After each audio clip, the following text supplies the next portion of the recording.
Et dans le Focus Eco ce soir, on s'intéresse à une entreprise nordiste spécialisée dans la mise à disposition de vélos pour les salariés. Asphalt a changé de braquet dans le développement de son activité et les services proposés en s'alliant avec l'entreprise finlandaise Vapohus. On en parle ce soir avec Agathe Dubois. Bonsoir. Bonsoir. Alors Agathe, vous êtes la co-dirigeante d'Asphalt. Comment ça fonctionne déjà concrètement le vélo en entreprise ? Alors, en effet, donc le vélo, c'est quelque chose qui doit reprendre sa place dans notre quotidien. Pourquoi ? Parce que c'est pas seulement un moyen de transport, c'est un levier de décarbonation, simple, concret et facilement mis en place en collectif. Et c'est aussi un levier sur la santé publique et sur l'engagement des collaborateurs. Donc nous, on a pour mission d'accompagner les employeurs qui souhaitent mettre à disposition des vélos pour leurs salariés, pour décarboner déjà les trajets domicile-travail, mais aussi remettre en selle les collaborateurs pour tous les trajets du quotidien. Qu'est-ce que ça change concrètement pour les salariés, les entreprises dans leur vie au quotidien ? Alors pour les employeurs, c'est un levier pour réduire l'empreinte carbone. On a jusqu'à 30% de l'empreinte carbone d'une entreprise qui est représentée par les transports. C'est aussi un levier de fidélisation et d'engagement des collaborateurs. C'est un avantage en nature, comme on pourrait l'avoir avec une voiture de fonction, mais là, c'est la version vélo. Et pour les collaborateurs, il y a le levier économique. C'est plus économique d'avoir un vélo qu'une voiture, surtout ces dernières années.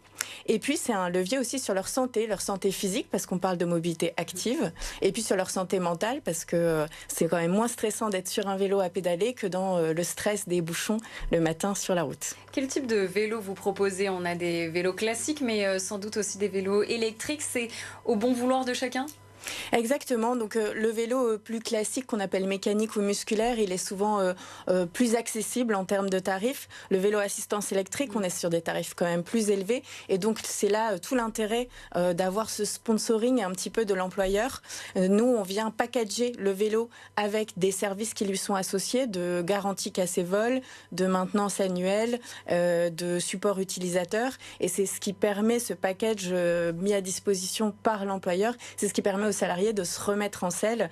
Et sur un vélo à assistance électrique, on va toucher une population plus large, peut-être ceux qui habitent un peu plus loin, ceux qui sont un peu moins sportifs. Ça dépend du trajet aussi domicile-travail. Exactement.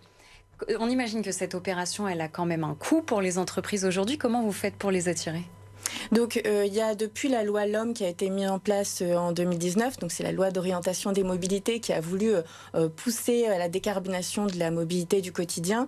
On a notamment une remise fiscale pour les entreprises qui souhaitent mettre à disposition des vélos pour leurs salariés de 25% sur tous les frais de la location, et également sur les aménagements vélos qui peuvent être nécessaires sur le site de l'entreprise, donc typiquement un abri vélo, des racks, ce genre de choses. Donc il y a cette défiscalisation qui est possible. Et puis après, ça rentre dans un budget global. Là, on est en pleine période généralement des négociations obligatoires annuelles de tous ces avantages qu'on essaie d'offrir aux salariés pour améliorer leur quotidien, améliorer leur qualité de vie au travail.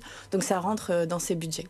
Vous travaillez aujourd'hui seulement avec des entreprises nordistes ou un peu partout en France, si ce n'est peut-être en Europe, avec votre nouveau partenariat aujourd'hui ? Alors c'est ça, en effet, on est né à Lille et on reste basé c'est important de le préciser. Voilà, tout à fait. On a des locaux à Lille et à Roubaix.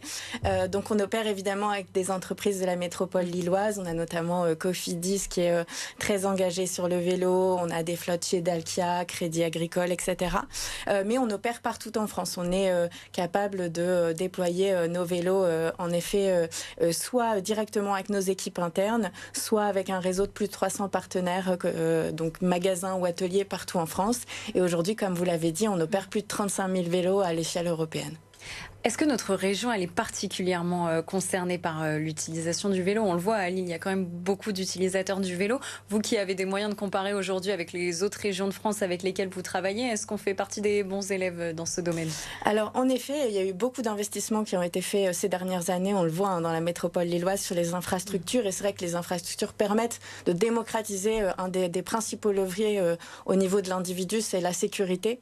Et donc ça permet, quand on est sur une voie cyclable, d'avancer avancé sur ce sujet. Maintenant, il y a beaucoup de métropoles qui ont fait ces efforts-là, justement depuis la loi LOM de 2019. Il y a beaucoup d'investissements qui ont été faits.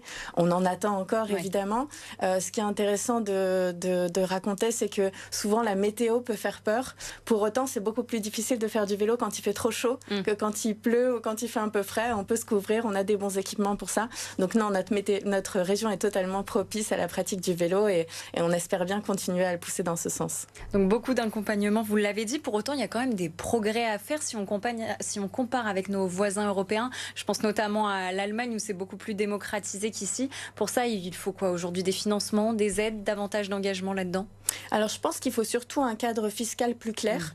Aujourd'hui, donc je l'ai dit, il y a une remise fiscale qui est possible pour les entreprises, mais ça reste quand même... Il faudrait qu'elle soit davantage importante. Pas forcément. En tout cas, il faut que le cadre il soit plus clair. C'est-à-dire que dans les autres pays européens où ça a vraiment augmenté, il y a ce qu'on appelle un système de conversion salariale qui est possible. Le vélo devient vraiment avantage en nature, comme on peut l'être la voiture de fonction sur votre bulletin de salaire.